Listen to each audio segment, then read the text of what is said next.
Puji Tuhan, Shalom Bapak Ibu yang dikasihi dalam Tuhan.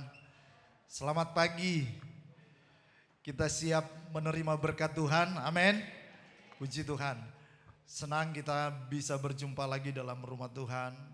Minggu yang lalu banyak yang keluar kota dan menikmati kebersamaan dengan keluarga. Nah, pagi hari ini kita akan belajar bagaimana kita mengalami pembelaan dari Tuhan. Sebab perjalanan hidup kita ada banyak liku-liku, manis, pahit, senang, susah. Tapi ketika kita mampu hidup berjalan dalam kehendak Tuhan, kita akan selalu mengalami pembelaan Tuhan. Puji Tuhan, mari kita buka Alkitab kita dalam Mazmur 37. Kita baca sampai ayat yang ke-9 aja ya, di catatan sampai 7. Mazmur 37 ayat yang pertama sampai ayat yang ke-9. Kebahagiaan orang fasik semu, dari Daud. Jangan marah karena orang yang berbuat jahat. Jangan iri hati kepada orang yang berbuat curang. Sebab mereka seperti lisut. Sebab mereka seperti lisut, seperti rumput, dan layu seperti tumbuhan hijau. Percayalah kepada Tuhan dan lakukanlah yang baik. Diamlah di negeri dan berlakulah setia.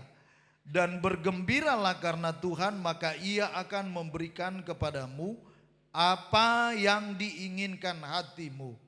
Serahkanlah hidupmu kepada Tuhan dan percayalah kepadanya, dan Ia akan bertindak.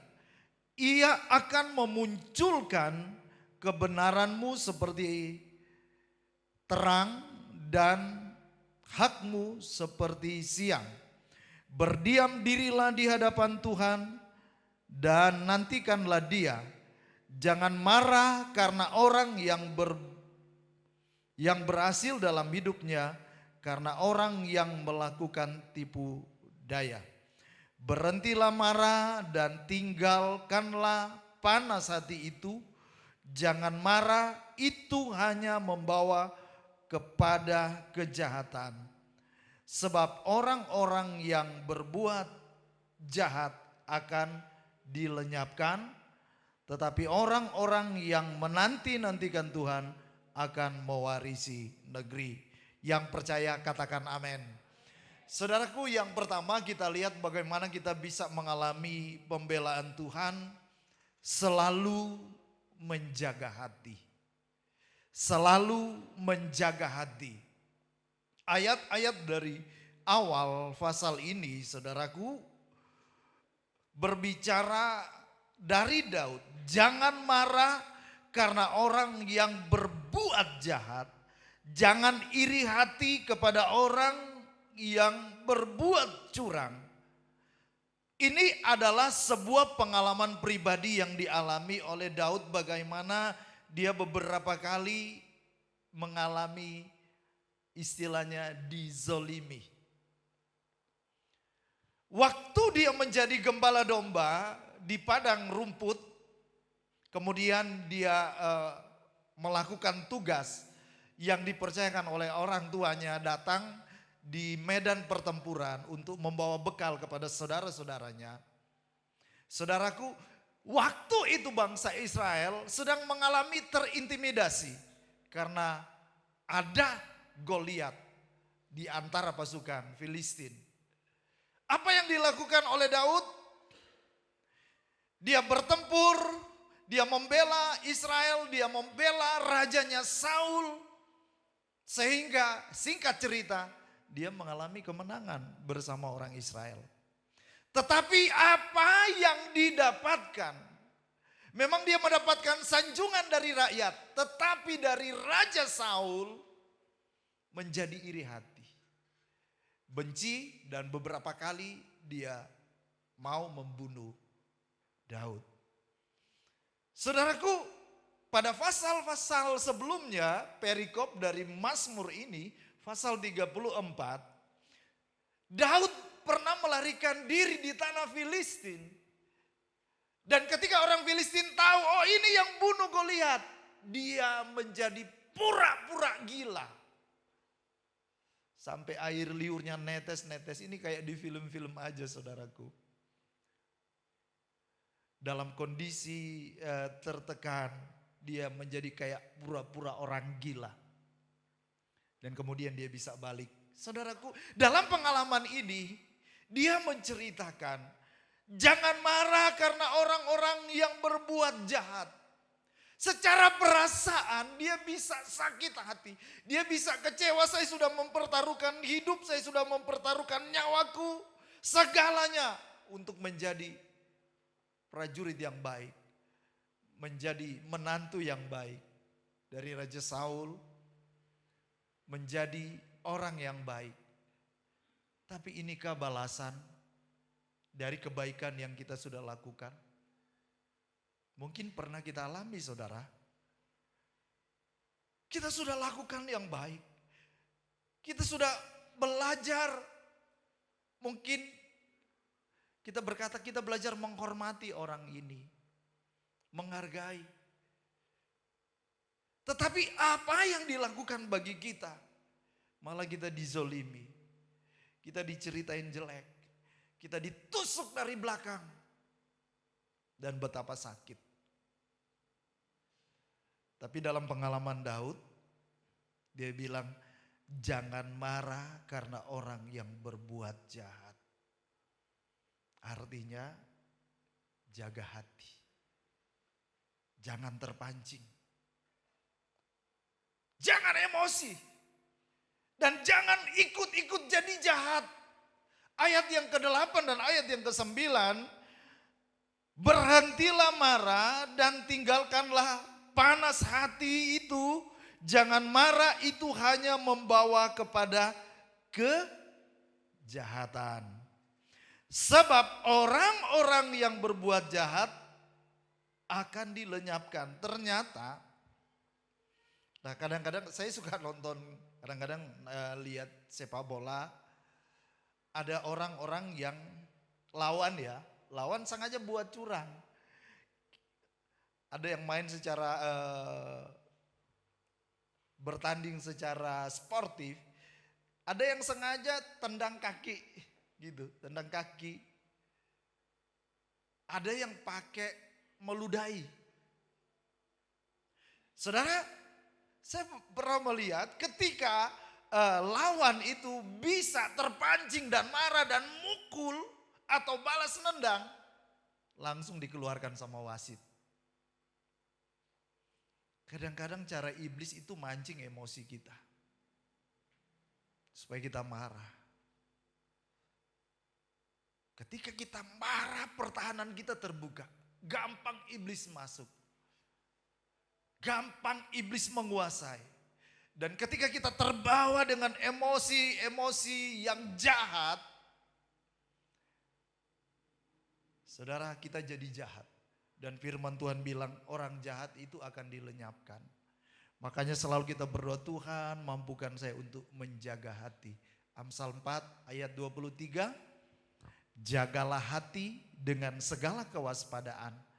Karena dari situlah terpancar kehidupan. Bagaimana Tuhan bisa memunculkan kebenaran kita? Bagaimana kita bisa mengalami pembelaan Tuhan? Dari ayat-ayat ini kita belajar jaga hati. Jaga hatimu. Amin. Mazmur 37 ayat 37 ini ingat. Ayat indah sekali ini. Hafal Bapak Ibu. Mazmur 37 ayat 37.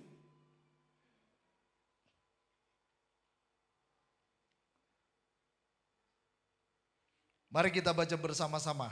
1, 2, 3. Perhatikanlah orang yang tulus dan lihatlah kepada orang yang jujur.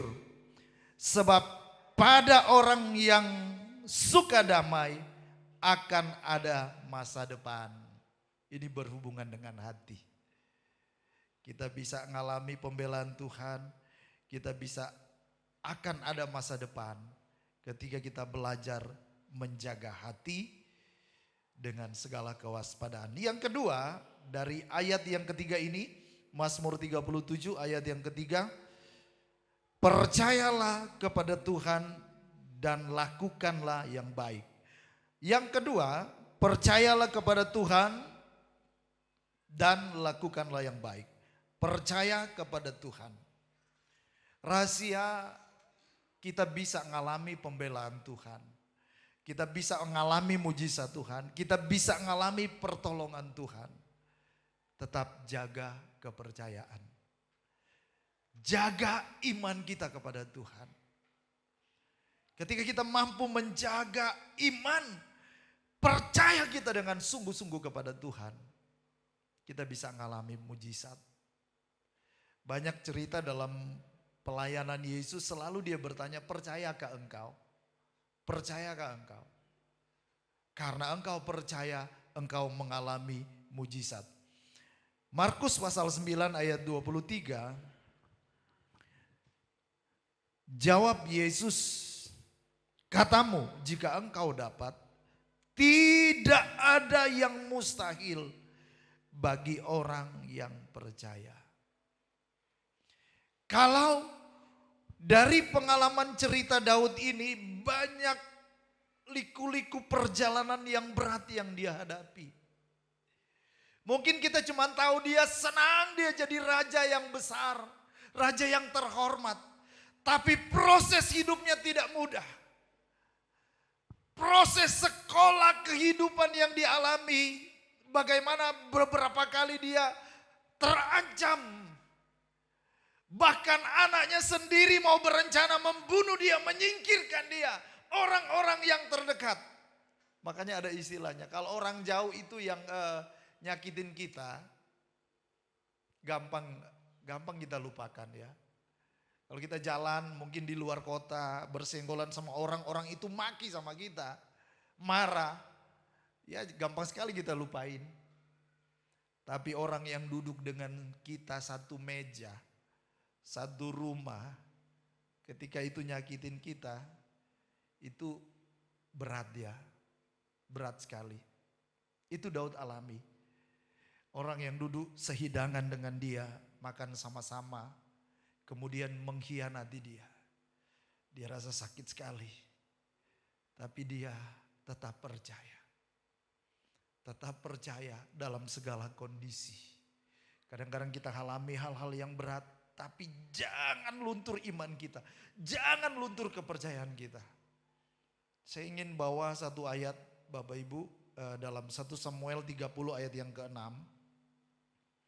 1 Samuel 30 ayat yang ke-6, dan Daud sangat terjepit karena rakyat mengatakan hendak melempari dia dengan batu.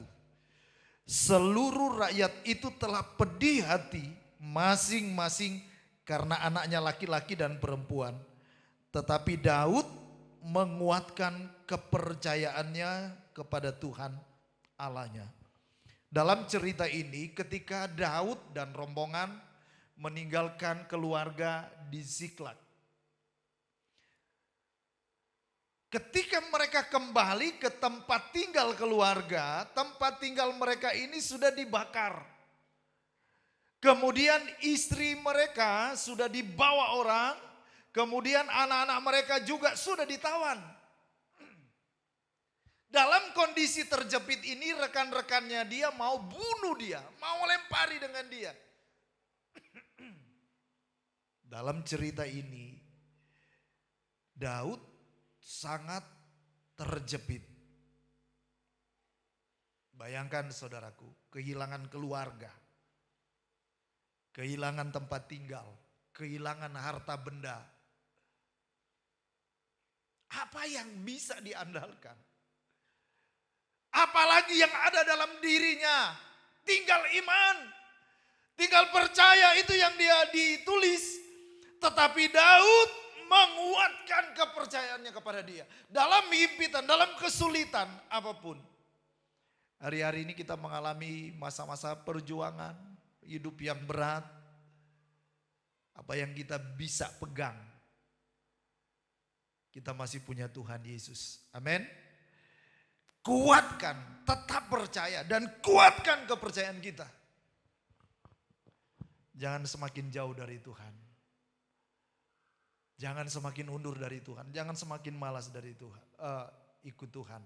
Saudaraku, semakin mendekat kepada Tuhan. Yang ketiga, bagaimana kita bisa mengalami pembelaan Tuhan? Lakukan yang baik. Dari ayat 37, ayat 3, percayalah kepada Tuhan dan lakukanlah yang baik.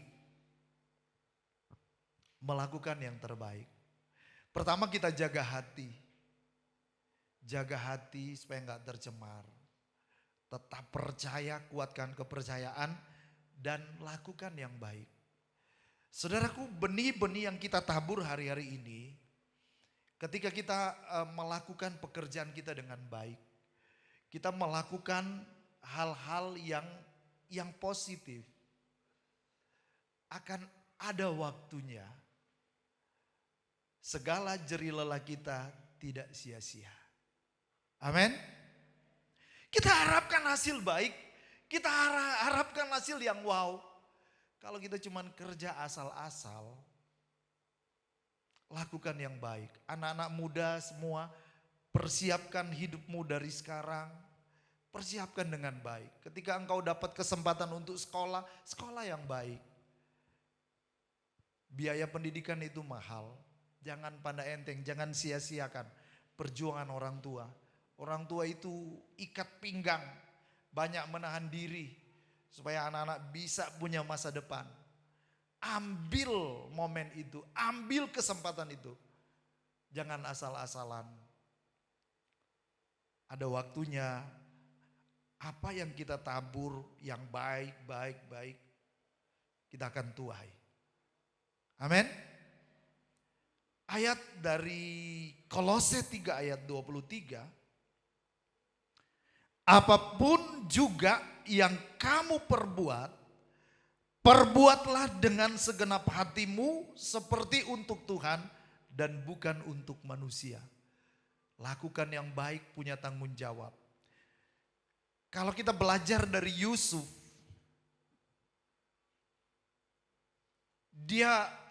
ayat-ayat ini cocok sekali dengan Yusuf. Saudara, Yusuf ini rajin. Takut akan Tuhan, dengar-dengaran sama orang tua. Mengasihi saudara-saudaranya. Anak yang baik. Tapi apa yang dilakukan oleh saudara-saudaranya yang cemburu, yang iri hati kepada Yusuf, dia ditangkap, dia dimasukkan di sumur yang kering, dia dijual ke Potifar, kemudian dia ngalami bagaimana dipenjarain. Saudara, Yusuf mampu, dia bilang jangan marah karena orang yang berbuat dosa. Pada waktu Yusuf sudah berhasil, dia bisa balas dendam. Kamu dulu yang jual aku, kamu dulu yang sia-siakan hidup saya. Tapi dia enggak balas dengan kejahatan. Waktu dia dijadikan budak sebagai pembantu asisten rumah tangga di rumah Potifar, dia selalu lakukan tugasnya dengan baik, maksimal. Jadi orang yang rajin, bekerja dengan baik, lakukan yang baik dengan sungguh-sungguh. Keluarga ini diberkati Tuhan. Ketika keluarga ini diberkati Tuhan, dia difitnah. Jadi masukkan penjara. Di penjara pun dia bekerja dengan baik, dengan penuh tanggung jawab.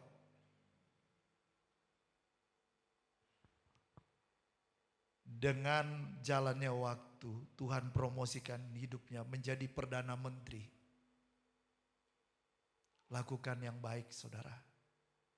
Jangan jelek-jelek, jangan buruk-buruk. Sebab apapun yang kita tabur,